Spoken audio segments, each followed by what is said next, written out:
What's up, Coleman fam? It's your girl Zaria, and I know before I even start the video, I know y'all are like, I know this girl did not just come on here and say, "What's up, Coleman fam?" Like she hasn't been gone for a whole year. So I can explain. I'm here to plead the fifth, give you guys backstory on what's been going on, introduce you guys to the new member of my family, and all that. So if you are interested in knowing where we have been, or I have been, because I'm making a video by myself. Anyways, I am making a video by myself because I've just finally had the time to sit down and start trying to rebuild my channel, revamp my channel. And if you are interested in picking up where we left off after I explain where I've been, then just keep watching. And yeah. Okay guys, so the last couple of videos that we put up, it was around Christmas time of 2018. It is January 13th, 2020. January 14th, 2020. So on December 7th, I want to say, I found out that I was pregnant. And we wanted to bring you guys along on the journey with us and everything. But life got really complicated. And so pretty much everything was like subpar. We didn't get to do any of that. So if you see me looking down, I have some notes, what I made, just to make sure I talk about everything.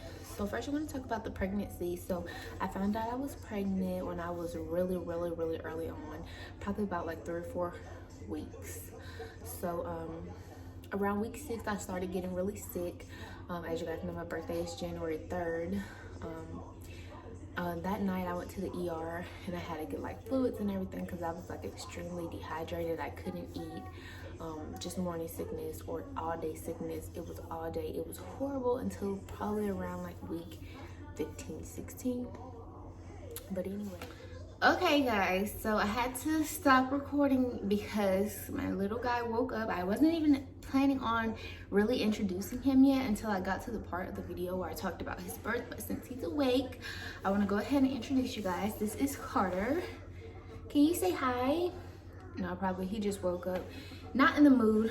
Also, I just got drenched in spit up, like projectile vomit type deal, and I almost just stopped the video, but I was like, if I stop the video now, then this video will get pushed back to who knows when. So I'm just gonna continue, and if my baby starts acting up, then I'll have to act accordingly. But as of now, he's still pretty sleepy, he's not really whiny, so I just kept going with the video.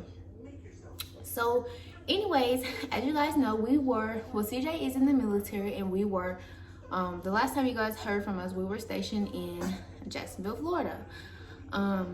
Since then, we have moved. We are now stationed in Texas, which is why if my background looks a little bit different, a little bit more up to date than our old place that we stayed in, that's why we moved when I was about 18 weeks pregnant or so. And yeah, so we moved here, picked up my prenatal care here on the military installation at the military hospital here.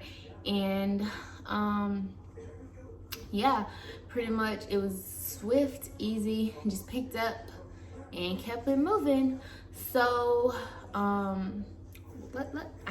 told you I have notes. My brain is a real thing. I would be thinking about something and I would just forget.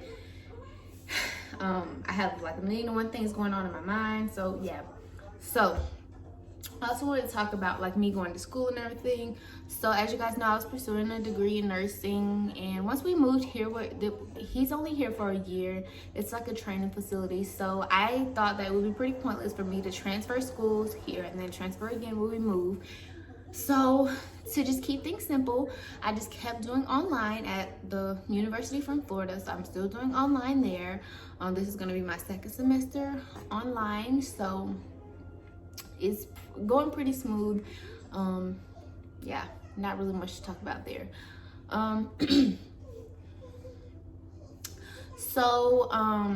You guys don't know, but Carter was born prematurely. So at 28 weeks and 3 days, I woke up, I was having like a really bad headache, and I don't really like remember all the elements of that day because it was like a really busy and crazy day. But I know that I ended up going to the hospital to labor and delivery because at the hospital that I was being seen at, that I was supposed to deliver at, keyword supposed, if you're more than 20 weeks, you go to labor and delivery because viability is about, I think, maybe like 23 weeks. So when you're above 20 weeks, you go to labor and delivery. So I was 28. So I went up to labor and delivery. They put me on the monitor. I was having contractions about every 4 minutes. And so at that time, wait, let's back up. So when I went into triage, you know, they came in, they checked me, and they were immediately like, it's like the room just started doing, it did a 360. Everything changed, and they were like, okay, you're already 3 centimeters dilated, and we see baby parts. And she was like, he has hair, a lot of hair. And she was like, I see hair. So basically what happened to me is called PPROM. It's a premature rupture of membranes. My water didn't break at 28 weeks, but my water bag was bulging at 28 weeks. So anything just as slight as a cough or a sneeze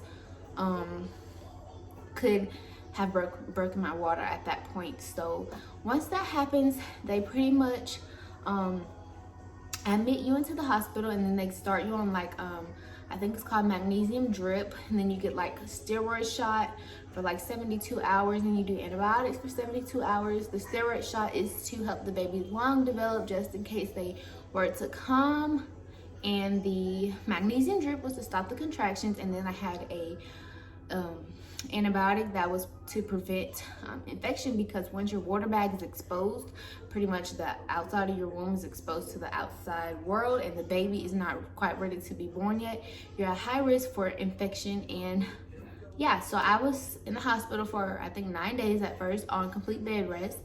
The first night they treated me as if I was going to have him, so I stayed on the monitor all night. I couldn't eat, couldn't walk, had a catheter. It was the full deal.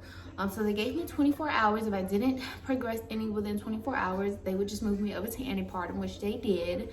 And I stayed in antepartum for 8 days. And on my 9th day, my doctor came in and he just pretty much said, we're gonna let you go home, and we're gonna wait for the baby, and whenever he's ready, he'll come. But he told me to pretty much just keep them on standby and just arrange, you know, get things in order, because any day after that I could have went into labor. So obviously when I went home, I was 29 weeks and something, almost 30. So at, I want to say 20,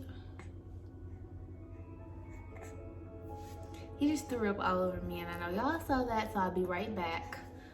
Okay guys, so I think at 29 days and 29 weeks and 4 days, I want to say, I got up that morning. We were supposed to go to Cracker Barrel for breakfast. I remember that day so vividly. I got up that morning and I felt nauseous, so I felt like I had to throw up. So I went into the bathroom to throw up, and as I was throwing up, a big gush just came down. My water broke, and at first I was like, did I pee my pants? And then it was like just not like a gush, it kept trickling. So I was like, okay, my water broke. So we were already packed and ready. We already had everything ready. So I was completely calm. I called my mom. I was like, Mom, my water broke. She was freaking out. CJ was freaking out. Everybody was freaking out but me, because I didn't feel any pain. So I didn't think the baby was coming right away, which I was right. So our bags and everything was already packed. We pretty much just got our stuff, got in the car, drove.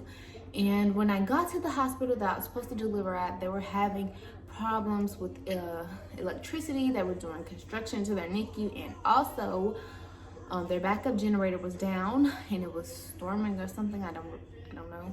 So they had to transfer me out to another hospital, which was like 40 minutes away from my house. And it was just crazy because my husband works like 10 minutes away from our home, and he works on the base. The hospital was on the base, so everything was right there and convenient. So when they moved me across town to the other hospital, it kind of just threw everything off. So we had to pretty much like make a plan. So I was taken by I don't know what is going on with my baby. I'll be back. Okay, I am back. Before my son went down for his nap, he was drinking a bottle, and so he kind of went to sleep drinking the bottle, and he didn't burp, so I'm thinking that's what's causing him to throw up like this, which is usually what happens when he doesn't burp.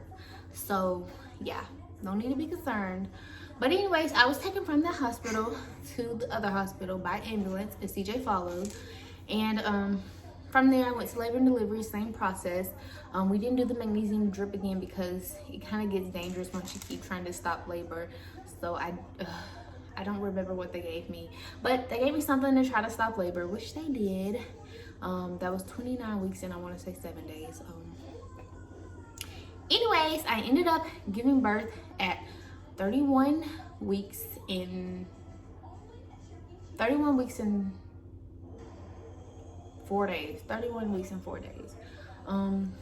It was a normal day. You know, I was supposed to just do my bed rest type thing. PT was supposed to come work with me that day because my back was hurting really bad the day before, but they weren't picking up any contractions. Turns out I was in labor that whole entire day. The monitor just wasn't picking up the contractions or whatever. But about 3 o'clock that morning, I went up to use the bathroom. I lost my mucus plug.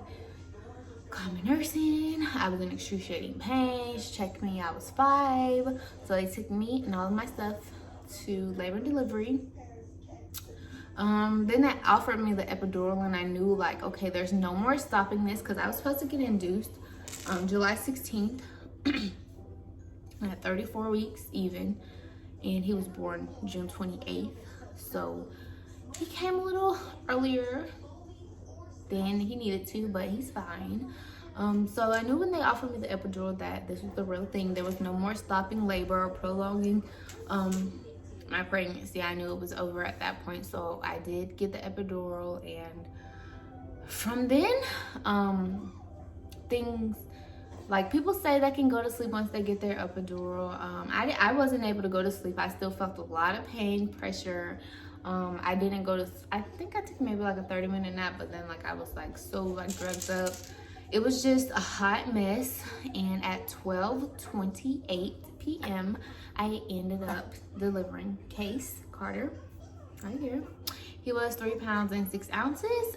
They actually made my labor as normal as possible. Besides, there was like a NICU team, so there was like 5 people there from the NICU team, a doctor, a trainee doctor, and then like a bunch of other people who I don't even know why they were in the room, plus CJ. Our families weren't able to make it because our family lived 18 hours away, and we gave them a really short notice. We didn't know. They were planning on being there on July 16th when I was supposed to be induced, but since he came before, they weren't able to make it.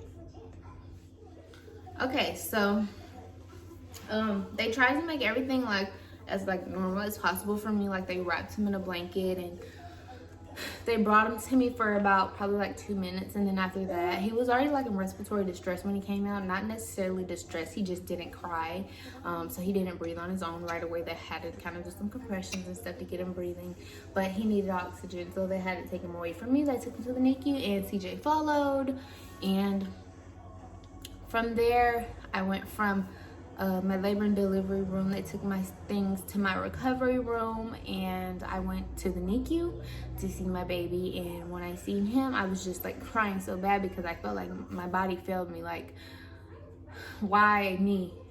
1 out of 10,000 pregnancies, that had to be mine. But I realized everything happens for a reason, and God isn't making any mistakes, and my baby is completely healthy.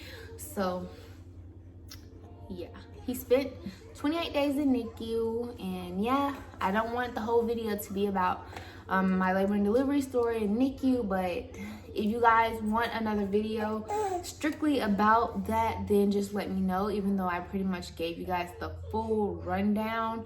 I guess I still have things I could talk about, like things that happened in NICU within the 28 days. If you guys want that video, just let me know and I can make that happen.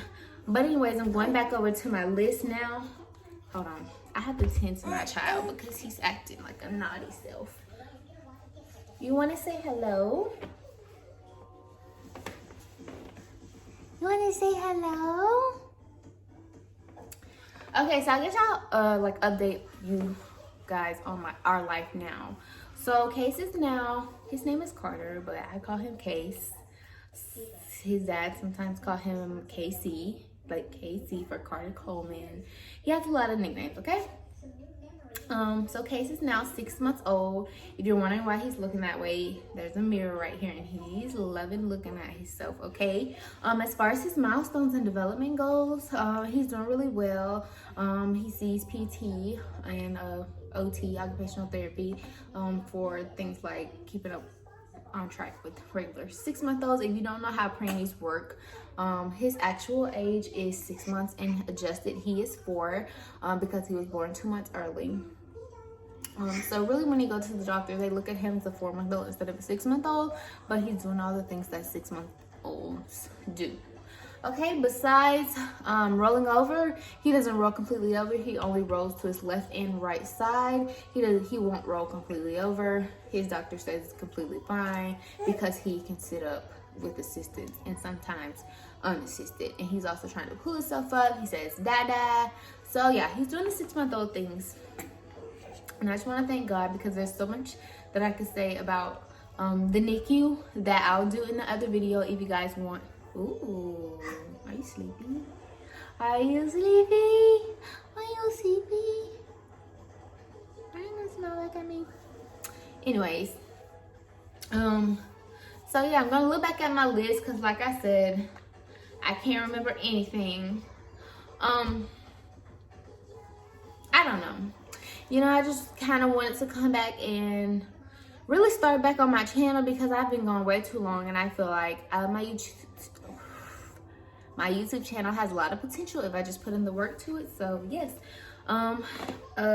whatever kind of videos you guys want to see, it's really hard to make videos as a family, at least it's on the weekend, and I want to get content out like back to back to back to back. So if you guys have any like videos you would like to see, like day in a life, if you guys want a Q&A, you guys want a nursery tour, whatever you guys want, just let me know and kind of circulate things based on me and my baby, just us, because CJ goes to work. He leaves at like 7:30. He gets back home sometimes at like 6, 5:30, 6. So, and by that time he's tired, we eating dinner and then we're laying down. So it's really hard to make videos with him through the week. But on the weekend we got you guys. Yeah, so if there's anything that you guys would like to know, just please leave me in the comments below, because like I said, I didn't want this whole video to be like on my birth story, but it's pretty much that. But if you guys want a full complete birth story, everything, a rundown of every day in the NICU, because yes, I wrote down everything that happened in the NICU: weight gain, weight loss, nasal cannula, O2, fluids, feeding tube. If you guys want any of that kind of stuff, just let me know. And it can be a very emotional subject, so when I make those videos, please have your Kleenex ready, because I probably will be boo-hooing, because the trauma is still there and I still think about it all the time. But yeah, nothing more, nothing less. I just wanted to come and kind of like catch up with you guys, update you guys. He is tired. Yeah, you're tired, right? Also, he's teething really bad, so if you guys know like any teething remedies, what I can do to help him, please let me know, because the baby is chewing on everything, okay? Including me, okay? So, can you say hey, Coleman fam? Can you say hi, Coleman fam? Hey, Coleman fam. Say hey, Coleman fam. He's really silly. But that's it. I'm gonna let you guys go now, and yeah, so I hope you guys enjoyed the video. I hope you guys aren't too upset with me for being gone for forever. Yeah, just like, comment, and subscribe as always, and just leave video ideas down below in the comments. So yeah, I'll see you guys in the next video.